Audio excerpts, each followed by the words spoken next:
Carta aos Romanos, capítulo 1. A boa notícia para todos. Eu, Paulo, servo de Cristo Jesus, escrevo esta carta. Deus me chamou e me separou para ser seu apóstolo, a fim de que eu anuncie a boa notícia do Evangelho de Deus.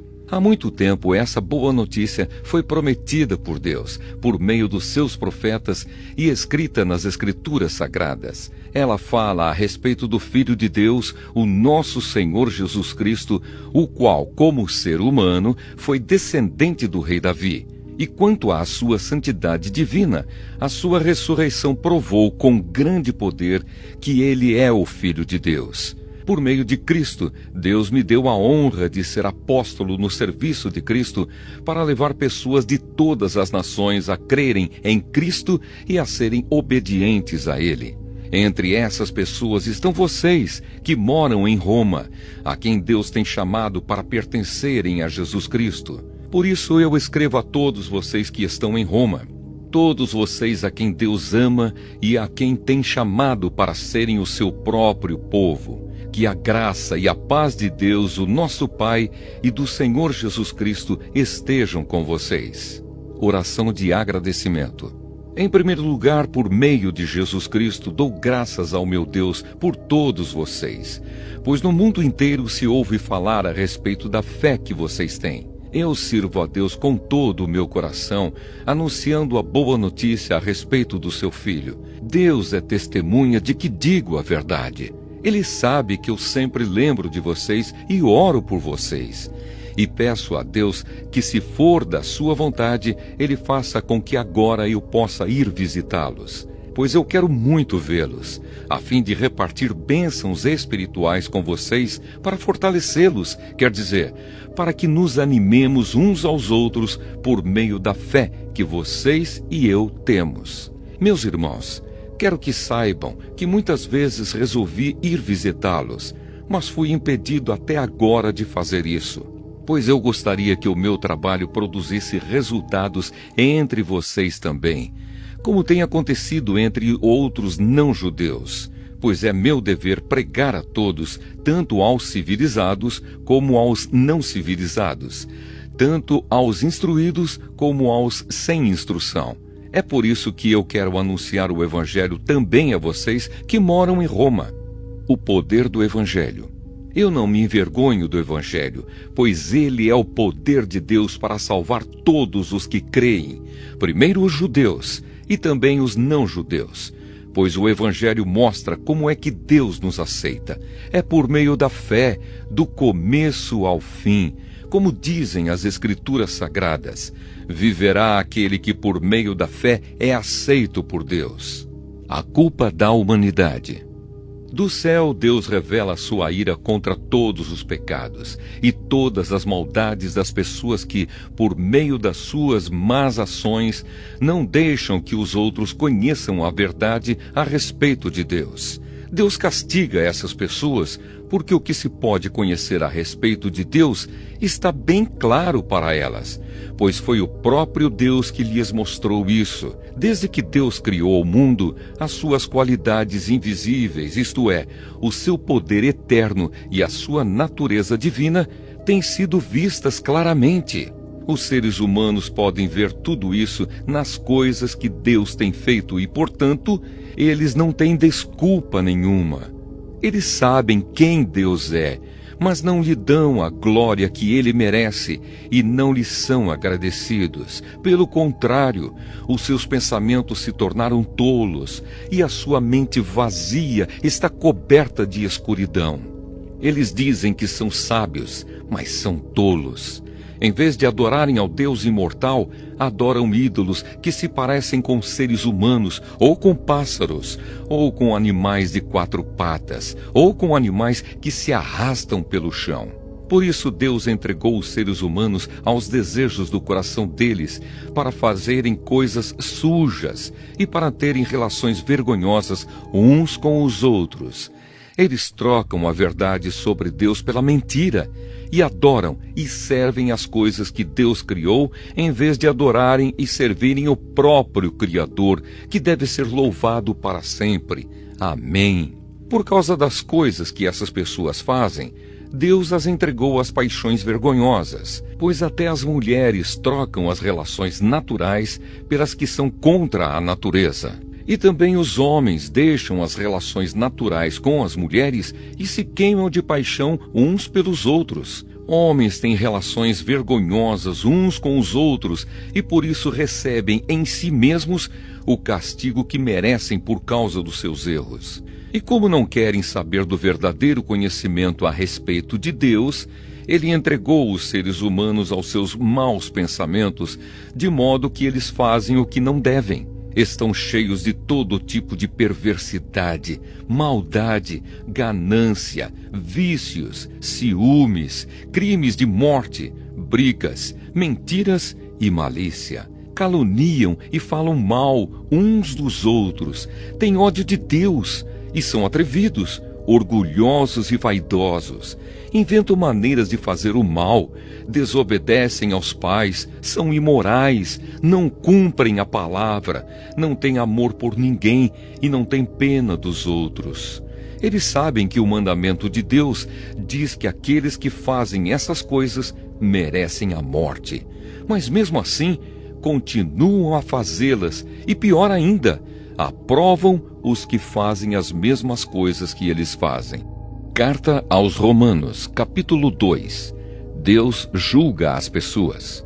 Meu amigo, não importa quem você seja, você não tem desculpa quando julga os outros. Pois quando você os julga, mas faz as mesmas coisas que eles fazem, você está condenando a você mesmo. Nós sabemos que Deus é justo quando condena os que fazem essas coisas. Mas você, que faz as mesmas coisas que condena nos outros, será que você pensa que escapará do julgamento de Deus? Ou será que você despreza a grande bondade, a tolerância e a paciência de Deus? Você sabe muito bem que Ele é bom e que quer fazer com que você mude de vida, mas o seu coração é duro e teimoso.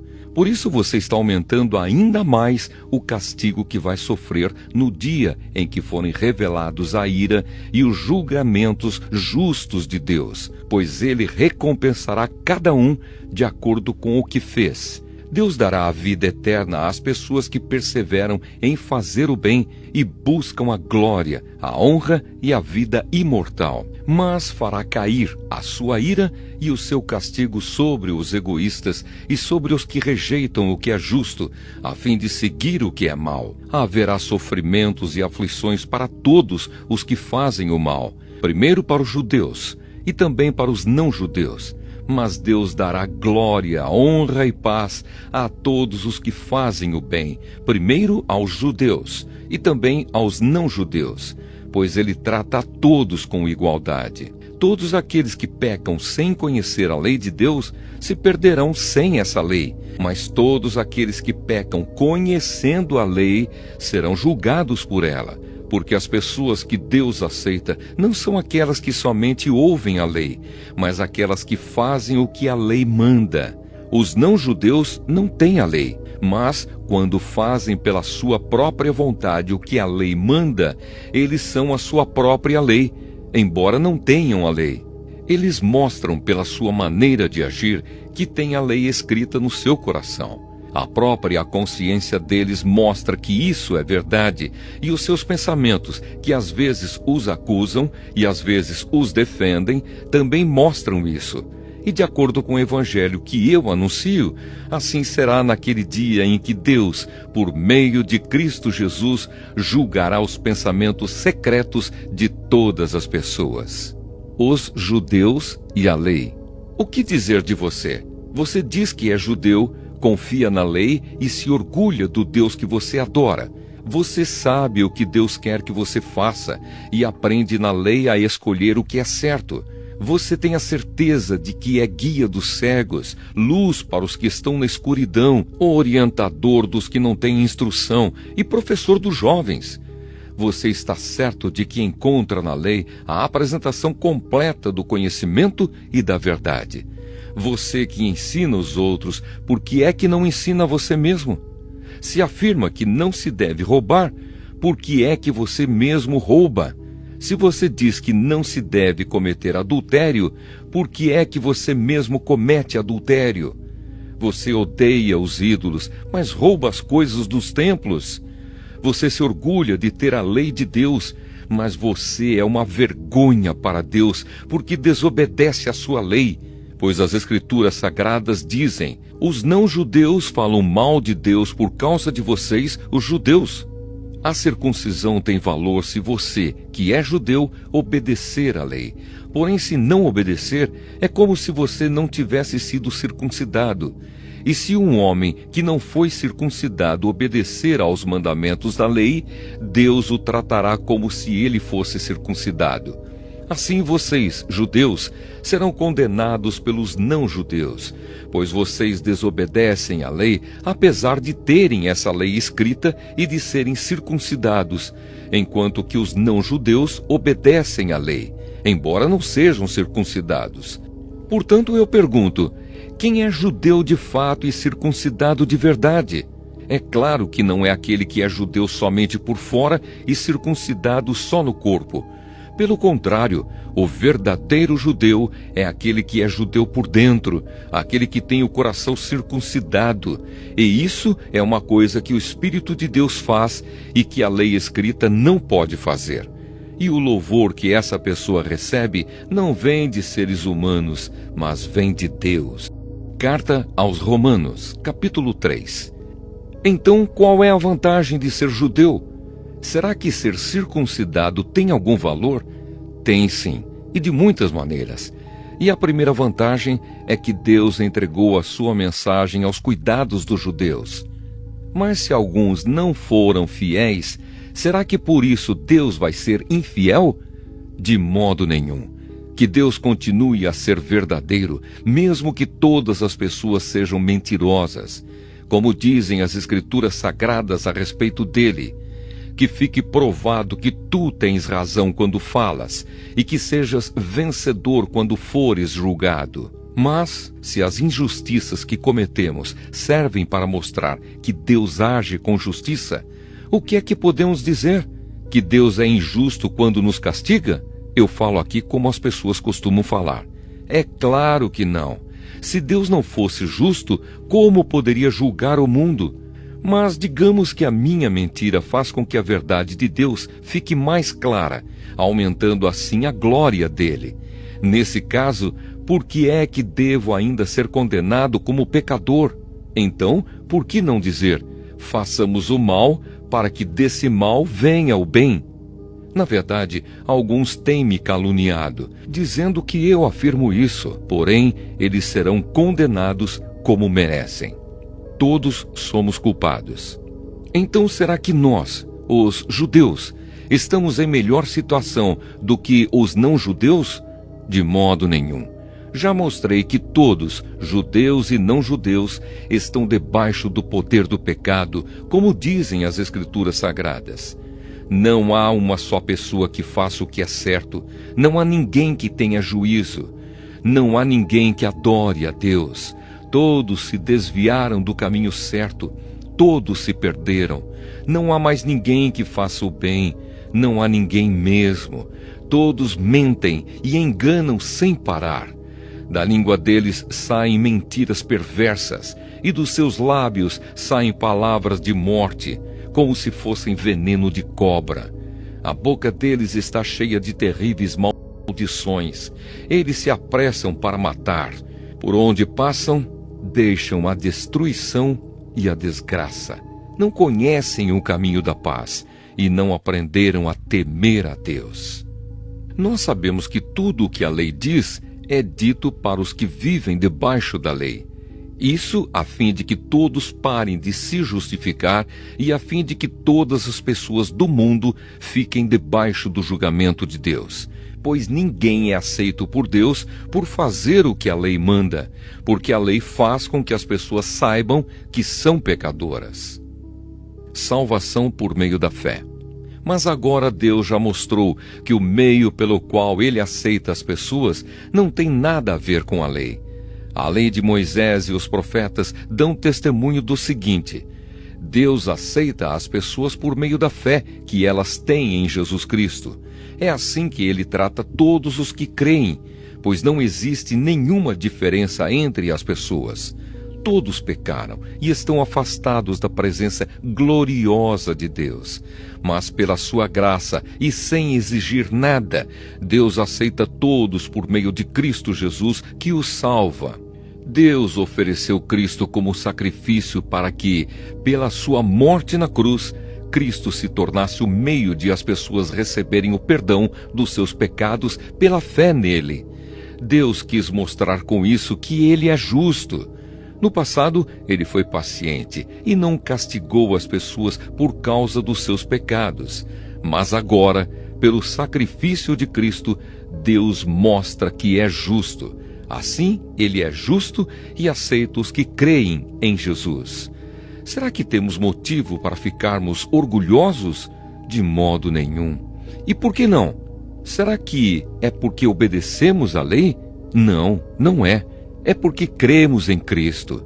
Assim percebemos que a pessoa é aceita por Deus pela fé e não por fazer o que a lei manda. Ou será que Deus é somente Deus dos judeus? Será que não é também Deus dos não-judeus? Claro que é. Deus é um só e aceitará os judeus na base da sua fé e também aceitará os não-judeus por meio da fé que eles têm. Será que isso quer dizer que por causa da fé nós tratamos a lei como se ela não valesse nada? Não, de modo nenhum. Pelo contrário, afirmamos que a lei tem valor. Carta aos Romanos, capítulo 4. O exemplo de Abraão. Então o que é que podemos dizer de Abraão, o antepassado de nossa raça? O que foi que ele conseguiu? Se foi por causa das coisas que ele fez que Deus o aceitou, então ele teria motivo para se orgulhar, mas não para se orgulhar diante de Deus. Pois o que é que as Escrituras Sagradas dizem? Elas dizem: Abraão creu em Deus e por isso Deus o aceitou. O salário que o trabalhador recebe não é um presente, mas é o pagamento a que ele tem direito por causa do trabalho que fez. Porém, a pessoa que não põe a sua esperança nas coisas que faz, mas simplesmente crê em Deus, é a fé dessa pessoa que faz com que ela seja aceita por Deus. O Deus que trata o culpado como se ele fosse inocente. E isso foi o que Davi queria dizer quando falou da felicidade daqueles que Deus aceita, sem levar em conta o que eles fazem. Davi disse: Feliz aquele cujas maldades Deus perdoa e cujos pecados ele apaga. Feliz aquele que o Senhor não acusa de cometer pecado. Será que essa felicidade de que Davi falou existe somente para os que são circuncidados? É claro que não. Ela existe também para os que não são circuncidados, pois já citamos as Escrituras Sagradas que dizem: Abraão creu em Deus e por isso Deus o aceitou. Quando foi que isso aconteceu? Foi antes ou depois de Abraão ser circuncidado? Foi antes e não depois. Ele foi circuncidado mais tarde, e a sua circuncisão foi um sinal para provar que Deus aceitou Abraão porque ele tinha fé. E isso aconteceu quando ele ainda não havia sido circuncidado. Assim, Abraão é o pai espiritual de todos os que creem em Deus e são aceitos por ele, mesmo que não sejam circuncidados. Ele é também o pai dos que são circuncidados, não apenas porque são circuncidados, mas porque vivem a mesma vida de fé que Abraão, o nosso pai, viveu antes de ter sido circuncidado. Promessa e fé. Deus prometeu a Abraão e aos seus descendentes que o mundo ia pertencer a eles. Essa promessa foi feita não porque Abraão tinha obedecido à lei, mas porque ele havia crido em Deus e havia sido aceito por ele. Pois se aqueles que obedecem à lei vão receber o que Deus prometeu, então a fé é inútil e a promessa de Deus não tem valor, pois a lei traz o castigo de Deus. Mas onde não existe lei, também não existe desobediência à lei. Portanto, a promessa de Deus depende da fé, a fim de que a promessa seja garantida como presente de Deus a todos os descendentes de Abraão. Ela não é somente para os que obedecem à lei, mas também para os que creem em Deus, como Abraão creu, pois ele é o pai espiritual de todos nós. Como dizem as Escrituras Sagradas: Eu fiz de você o pai de muitas nações. Assim a promessa depende de Deus, em quem Abraão creu, o Deus que ressuscita os mortos e faz com que exista o que não existia. Abraão teve fé e esperança, mesmo quando não havia motivo para ter esperança, e por isso ele se tornou o pai de muitas nações. Como dizem as Escrituras, os seus descendentes serão muitos. Abraão tinha quase 100 anos.